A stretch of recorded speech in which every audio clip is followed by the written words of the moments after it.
할렐루야. 오늘은 3월 22일 월요일입니다. 오늘 우리에게 주신 하나님의 말씀은 누가복음 21장 4절의 말씀입니다. 저들은 그 풍족한 중에서 헌금을 넣었거니와 이 과부는 그 가난한 중에서 자기가 가지고 있는 생활비 전부를 넣었느니라 하시니라. 아멘. 오늘 본문에서는 예수님께서 사람들이 헌금하는 모습을 지켜보고 계셨습니다.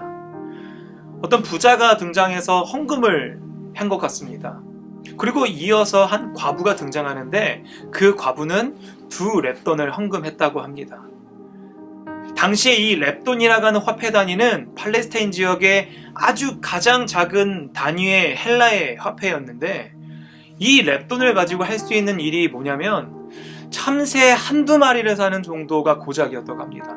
오늘로 따지면 아주 소박한 식사, 국수 한 그릇 정도를 먹을 수 있는 아주 작은 단위지요. 그 아주 작은 단위의 2렙돈이었지만 그 2렙돈은 그 과부에게 있어서 전 재산과 같았다고 합니다. 그 전 재산을 헌금함에 넣은 것이지요. 여러분, 어찌 보면 이 과부의 믿음이 대단해 보이기도 하지만 이 이야기 이면에는 슬픈 비하인드 스토리가 있습니다. 오늘 이 헌금이 행해지고 있던 장소는 헤롯 성전이었습니다. 헤롯은 에돔의 후손이었는데요. 즉 에서의 후손이죠. 무슨 말이냐면 그 헤롯은 정통 유대인의 혈통이 아니었다는 겁니다. 그러다 보니까 헤롯은 자신들이 그 정치적인 영향력을 행사하기 위해서 그 영향력을 인정받기 위해서는 유대인들에게 인정을 받았어야 했는데 자기 자신이 정통 유대인이 아니었기 때문에 그것은 매우 큰 컴플렉스로 작용했습니다.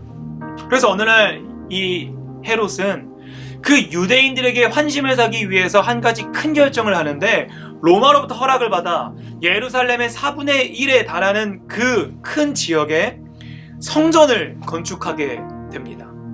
어마어마한 규모로 성전을 짓는 거죠.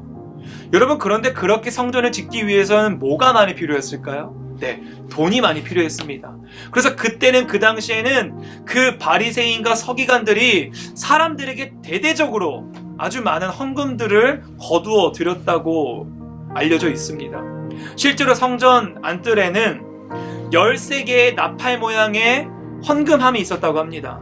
13개 중에서 9개는 그 당시에 성전 기물과 성전을 짓기 위한 헌금이었고 4개는 가난하고 소외된 자들을 위한 구제 헌금으로 구분되어졌다고 하죠. 그런데 그 당시에 이 과부가 자신의 2렙돈밖에 안 되는 돈을 넣었지만 이게 어떻게 생활비 전부였다고 말하는 것은 그 당시에 그를 돌봐주는 사람이 없었다는 것을 말하고 있습니다. 오늘 바로 말씀의 전인 20장 47절에 보면 이런 말씀이 있습니다. 그들은 과부의 가산을 삼키며 외식으로 길게 기도하니 그들이 더 엄중한 심판을 받으리라 하시니라. 아멘. 여기서 말하는 그들이란 서기관의 이야기입니다. 과부는 당시에 단순히 남편을 잃은 여인을 말하는 것이 아니라 나그네, 고아, 과부와 더불어 한 세트로 묶일 만큼 전형적인 소외되고 사람들에게 멸시받고 사람들에게 아주 인정받지 못했던 하층 계급으로 취급받았습니다. 그런데 그런 과부들을 돌볼 역할을 하는 사람들이 있었는데 그게 바로 서기관이었습니다. 남편이 그 자신의 아내를 위해 남기고 간 돈을 잘 관리해서 그들이 제때제때 맛있는 밥을 먹고 살아갈 수 있도록 돕는 역할을 했어야 하는 것이 서기관인데 정작 도와야 했을 그들이 그 과부들의 가산을 착취했다고 오늘 본문은 말하고 있는 것이죠. 그래서 그 과부는 그 헌금을 2렙돈밖에 못했으나 그것이 곧 그녀의 전 재산이었던 것입니다. 이 과부 앞에 쓰여졌던 가난한이라고 하는 헬라어는 푸토코스라고 하는 헬라어로 쓰입니다. 여러분, 이 푸토코스는 단순히 조금 배고프고 굶주린 정도가 아니라 진짜 굶어 죽기 직전의 절대 결핍의 상태를 말합니다.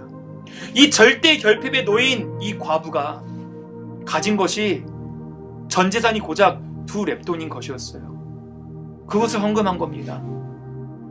여러분, 이런 믿음조차 대단하고 칭찬받아 마땅하지만 예수님이 오늘 이 말씀하신 이유는 이 과부를 칭찬하시는 것도 있으나 동시에 이 과부가 이렇게밖에 살 수 없었던 그 서기관들의 행태를 비판하시고 탄식하고 계셨던 것이지요. 그렇게 모인 헌금으로 지은 것이 뭐였을까요? 예수님께서는 오늘 말씀 바로 뒤에 이렇게 얘기합니다. 성전이 아니라 돌들이라고 얘기합니다. 겉으로는 화려하고 번지르르 하지만 그 가난하고 소외된 자들의 돈을 착취해서 만든 그 돌들이 곧 무너질 것이라고 이야기하고 있죠. 예수님께서는 너희 부자들이 얼마나 많이 헌금을 했고 중요하지 않다. 너희가 그렇게 많이 헌금을 할 정도로 많은 재산이 있었으나 정작 너희가 돌봐야 했을 그 가난하고 소외된 그 과부와 같은 이들을 너희가 돌보지 않았느냐? 라고 그들에게 탄식의 말을 말씀하고 계신 것이죠. 여러분, 이 누가복음은 특별히 다른 복음서에 비해서 이방인, 여성, 고아, 과부들에 대한 관심이 큰 성경으로 알려져 있습니다. 우리가 오늘 살펴보길 원하는 것은 과부가 자신의 믿음을 가지고 자신의 전 재산을 헌금했다 라는 것만 보는 것이 아니라 정작 그 과부가 자신의 전 재산이 2렙돈밖에 없었을 그 상황을 누가 만들었는지, 정작 그 소외되고 가난한 이웃을 돌보지 않은 그 서기관들에 대한 탄식이 오늘 이 말씀의 또한 중요한 포인트임을 우리는 알아야 할 것입니다. 여러분, 오늘 하루 살아가면서 우리가 얼마나 많이 헌금을 하고 얼마나 많이 헌신을 하고 그 이전에 살펴봐야 할 것이 있다면 바로 우리 주변에 가난하고 소외된 자들이 얼마나 있는지, 그들은 어떻게 살아가고 있는지를 살펴보아야 할 것입니다. 오늘 하루 우리 주변을 둘러보며 살아갈 수 있는 저와 여러분 되시길 주님의 이름으로 소망합니다. 기도하겠습니다. 하늘에 계신 우리 아버지여, 이름이 거룩히 여김을 받으시오며 나라가 임하시오며 뜻이 하늘에서 이루어진 것 같이 땅에서도 이루어지이다. 오늘날 우리에게 일용할 양식을 주시옵고 우리가 우리에게 죄 지은 자를 사하여 준 것 같이 우리의 죄를 사하여 주시옵고 우리를 시험에 들게 하지 마시옵고 다만 악에서 구하시옵소서. 나라와 권세와 영광이 아버지께 영원히 있사옵나이다.